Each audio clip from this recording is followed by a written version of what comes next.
माझ्या लग्नाला 2च महिने झाले होते. मी काही कामानिमित्त माझ्या गावी गेलो होतो आणि माझी बायको तिच्या माहेरी गेली. मी माझ्या बायकोला फोन लावला तर तिचा फोन स्विच ऑफ येत होता. माझ्या सासूला फोन लावल्यानंतर सासू म्हणाली की ती तिच्या प्रियकराबरोबर पळून गेली. मला विश्वासच बसत नव्हता. मला माहिती पडली की माझी सासू खोटं बोलत आहे. एक दिवस मी माझ्या सासरी गेलो तर माझ्या बायकोला अशा अवस्थेत पाहून माझ्या पायाखालची जमीनच सरकली. कारण ती तर माझे नाव रवी आहे. मी स्वतःला खूप नशीबवान समजतो की माझे लग्न मी जिच्यावर प्रेम करत होतो त्याच मुलीबरोबर झाले. तिचे नाव दिशा होते. दिशाचे आणि माझे लग्न आमच्या घरच्यांच्या मर्जीने झाले होते. दिशा दिसायला खूपच सुंदर होती. ती आमच्या शेजारच्या गावात राहत होती. तिचे आणि माझे कॉलेज एकच होते. मी तिच्यापेक्षा 2 वर्षांनी मोठा होतो. तिला पाहता क्षणी मी तिच्या प्रेमात पडलो होतो.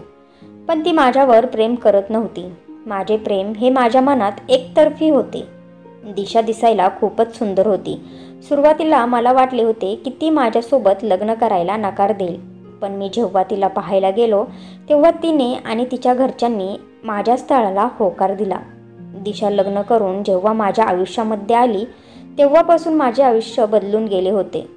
सगळे मला म्हणत होते की मी खूप नशीबवान आहे. आता माझ्या लग्नाला 2च महिने झाले होते. माझे स्वप्न एका मोठ्या शहरात मोठे कपड्याचे दुकान खोलण्याचे होते. मी दिशाला माझ्या स्वप्नाबद्दल सांगितले होते. दिशाला माहिती आहे की हे माझे सर्वात मोठे स्वप्न आहे. मी दिवस रात्र या माझ्या स्वप्नाला पूर्ण करण्यासाठी मेहनत घेत होतो. शहरात खूप मुश्किलने मला एक जागा मिळाली, पण तिला खरेदी करण्यासाठी पैसे लागणार होते. त्यामुळे मी माझ्या गावाकडील माझ्या हिश्श्याची जमीन विकण्याचे ठरवले. गावाकडच्या जमिनीची वाटणी झाली नव्हती. त्याच्यात माझ्या चुलत्यांचा सुद्धा हिस्सा होता. त्यामुळे मला काही दिवसांसाठी गावामध्येच राहायला लागणार होते. मी दिशाला सुद्धा माझ्यासोबत गावाकडे येण्यासाठी बोललो होतो, कारण माहिती नव्हते की तिकडे मला किती दिवस लागणार होते. पण ती मला म्हणाली की ती तिच्या माहेरी जाऊन राहणार आहे. तेव्हा मी तिला म्हणालो होतो की ठीक आहे, तू माहेरी राहिलीस तर मला सुद्धा मागे टेन्शन राहणार नाही.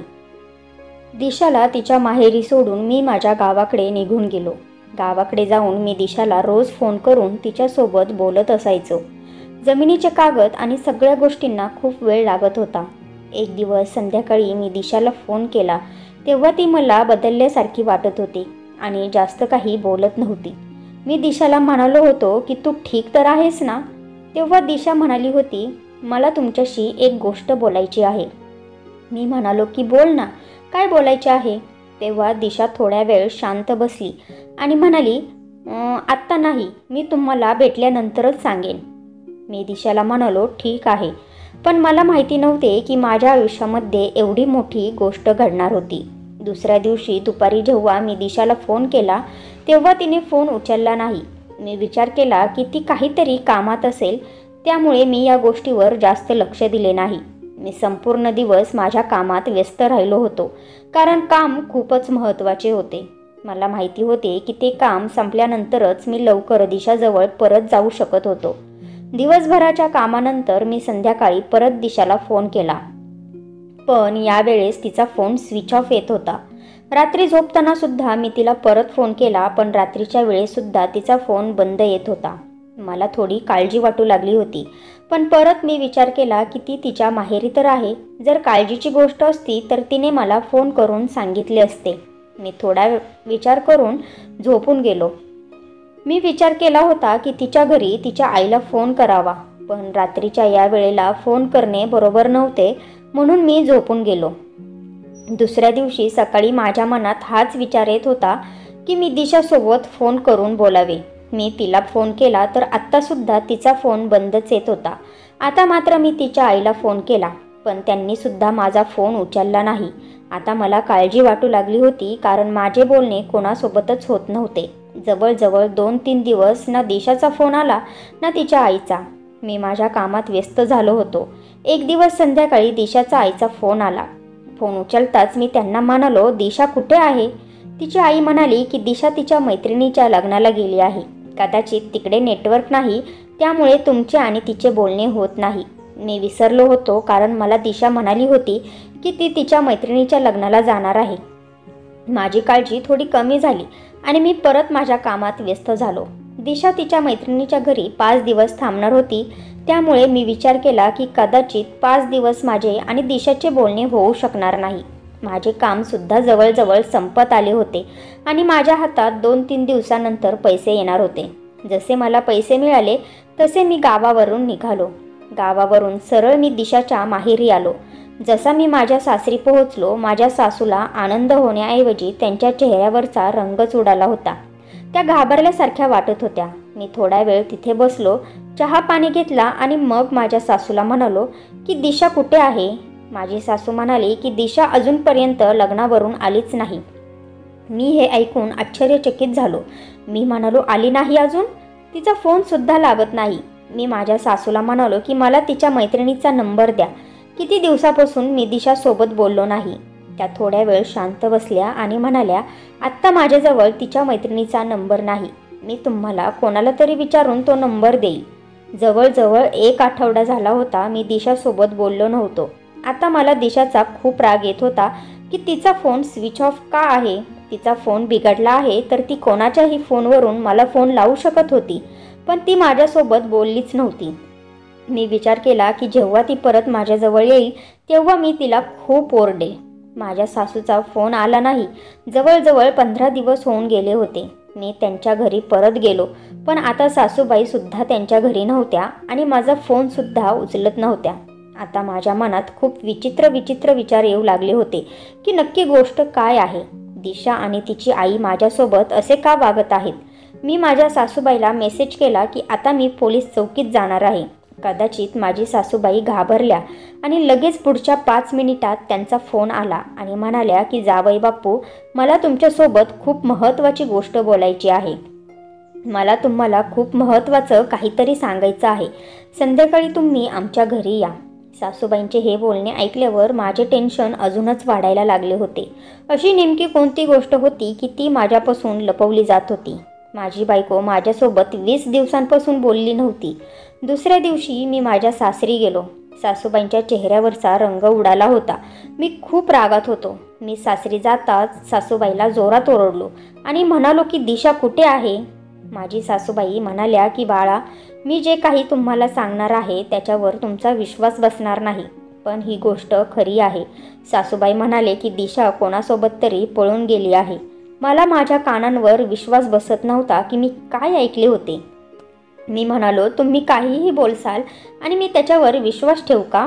सासूबाई म्हणाल्या, बाळा, हे खरं आहे. तुमच्या लग्नाअगोदर तिचे एका मुलावर प्रेम होते.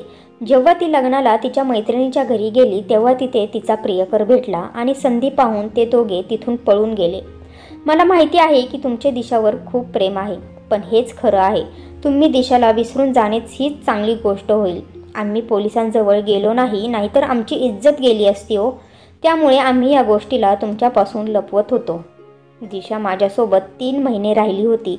जेवढा मी तिला ओळखत होतो ती अशी हरकत करूच शकत नव्हती, पण तिचीच आई हे सर्व सांगत होती, त्यामुळे मला विश्वास ठेवणे भाग पडत होते. पण माझे मन अजूनही मानायला तयार नव्हते. माझ्या सासूबाई माझ्यासमोर रडत होत्या आणि माझी माफी मागत होत्या. जेव्हा इतकी मोठी गोष्ट माझ्या घरच्यांना माहिती पडली तेव्हा त्यांचासुद्धा विश्वास बसत नव्हता, कारण दिशाच्या स्वभावावरून ती अजिबात अशी वाटत नव्हती. दिशाच्या आईला पाहून मी आणि माझे घरचे शांत राहिलो. आम्ही कोणतेच मोठे पाऊल उचलले नव्हते. मी माझ्यासोबत झालेल्या धोक्याला सहन करू शकलो नव्हतो.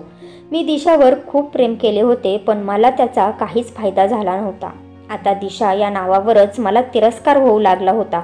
माझ्या जीवनावर याचा खूप मोठा परिणाम झाला होता.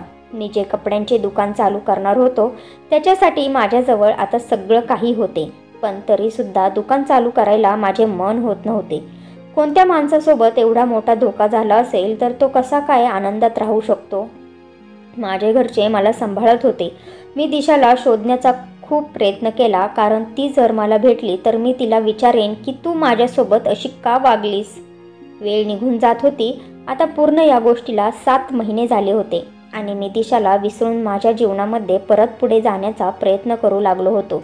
शहरात मी माझे दुकान चालू केले होते आणि मी स्वतःला त्या कामात व्यस्त ठेवू लागलो होतो.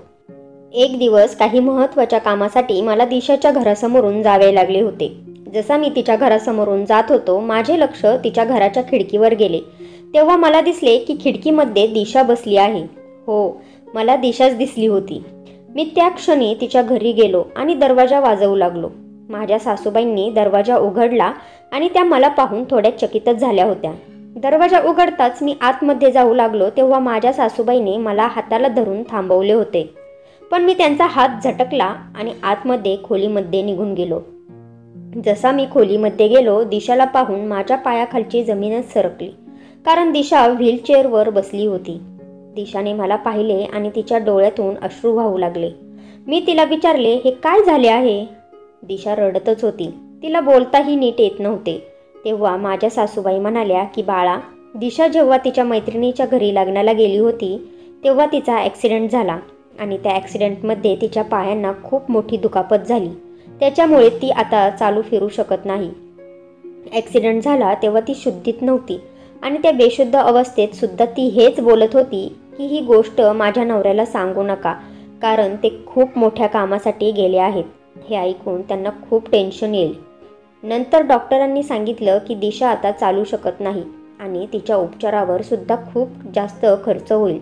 तेव्हाच मी तिला म्हणाले होते की आता आपण जावई बापूला ही गोष्ट सांगूयात. पण दिशा म्हणाली होती की मला त्यांचे आयुष्य खराब करायचे नाही. शहरात एक मोठे कपड्यांचे दुकान खोलावे हे त्यांचे खूप मोठे स्वप्न आहे. जर मी त्यांच्या आयुष्यात परत गेले तर त्यांच्यावर मी ओझे बनून राहील. त्यामुळे दिशाने तुम्हाला खोटं सांगण्यासाठी सांगितले, म्हणजे तुम्ही तिला विसरून जासाल आणि तिचा तिरस्कार करसाल. माझी पत्नी माझ्यावर एवढं प्रेम करत होती. मी दिशाला म्हणालो की दिशा, जर हे सर्व माझ्यासोबत घडले असते तर तू मला सोडून गेली असतीस का? दिशा लगेच रडत रडत म्हणाली, असे अशुभ बोलू नका. दिशा म्हणत होती की मी तुमची दोषी आहे. ॲक्सिडेंटमध्ये आपले बाळसुद्धा वाचले नाही. तुम्ही मला विसरून जा आणि दुसरे लग्न करा. मला तुमच्यावर ओझे बनून राहायचे नाही. दिशाच्या डोळ्यातून अश्रू वाहतच होते. कितीतरी दिवसांपासून तिने त्यांना थांबवले होते. गेले काही महिने मी दिशाला न जाणे काय काय बोललो होतो, पण आता मला दिशाला एका क्षणासाठी सुद्धा माझ्यापासून लांब करायचे नव्हते. मी दिशाचे आता काहीच ऐकले नाही आणि दिशाला माझ्या घरी घेऊन गेलो. आता माझे हे प्रयत्न होते की ती परत तिच्या पायांवर चालू शकेल. मी माझे शहरातले कपड्यांचे दुकान विकून टाकले आणि चांगल्यातल्या चांगल्या हॉस्पिटलमध्ये तिला दाखवले. डॉक्टरांनी दिशाचे चेकअप केले आणि म्हणाले की ती तिच्या पायांवर पुन्हा उभी राहू शकते. त्यामुळे आपल्याला लवकरात लवकर ऑपरेशन करावे लागेल. ऑपरेशन केल्यानंतर दिशा ठीक होईल. ऑपरेशनसाठी तुला 5 लाख रुपये लवकरात लवकर जमा करावे लागतील. मी डॉक्टरांना म्हणालो, खर्च किती सुद्धा होऊ दे, पण माझी पत्नी तिच्या पायांवर उभी राहायला पाहिजे. डॉक्टरांनी दिशाचे ऑपरेशन केले.